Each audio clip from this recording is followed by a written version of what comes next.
Assalamualaikum warahmatullahi wabarakatuh. Halo semuanya, kami dari kelompok 1A yang beranggotakan saya sendiri, Aprina Azahra, dengan NIM 06101282227021 bersama teman-teman saya yang lainnya, yaitu Perkenalkan, nama saya Safira Hairunisa dengan NIM 06101282227027. Perkenalkan, nama saya Dwi Melani Putri dengan NIM 06101182227041. Baiklah, di dalam video kali ini kami akan membahas mengenai tentang logika molekuler organisme hidup. Adapun tujuan pembelajaran yaitu mahasiswa mampu menunjukkan sikap bertanggung jawab untuk mencapai falsafah biokimia. Materi singkat.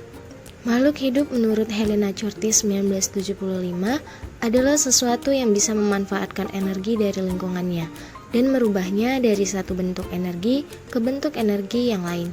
Dapat beradaptasi dengan lingkungannya, bisa merespon bila ada rangsangan, bersifat homeostatis, kompleks dan terorganisir dengan baik, dapat bereproduksi atau berkembang biak, serta dapat tumbuh dan berkembang. Bahan atau sampel yang digunakan yaitu yang pertama kucing, yang kedua ulat kaki seribu, yang ketiga lebah, yang keempat putri malu, dan yang kelima pohon pisang. Prosedur proyek yang pertama mencari sumber materi logika molekuler organisme makhluk hidup, yang kedua mencari bahan atau sampel yang digunakan, yang ketiga setelah mendapatkan sampel atau bahan diamati lalu direkam bahan atau sampel tersebut, yang keempat selanjutnya lakukan pengeditan hasil rekaman tersebut agar mendapatkan hasil video yang maksimal. Pelaksanaan proyek telah dilakukan dengan maksimal. Ciri-ciri makhluk hidup yaitu bernafas. Bernafas atau biasa disebut respirasi adalah proses masuknya udara dari luar yang mengandung oksigen dan pengeluaran udara dari paru-paru.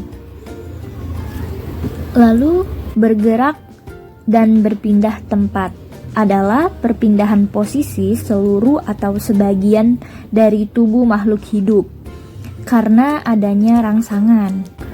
Peka terhadap rangsangan. Semua makhluk hidup mempunyai kemampuan menerima dan memberikan reaksi terhadap rangsang, yang biasanya juga disebut dengan iritabilitas. Setiap makhluk hidup mempunyai kemampuan menanggapi rangsang yang berbeda antara satu sama lainnya. Kemudian, tumbuh dan berkembang biak. Manusia, hewan, dan tumbuhan mengalami pertumbuhan selama hidupnya. Pertumbuhan merupakan perubahan dari kecil menjadi besar karena bertambahnya jumlah sel dan volume sel.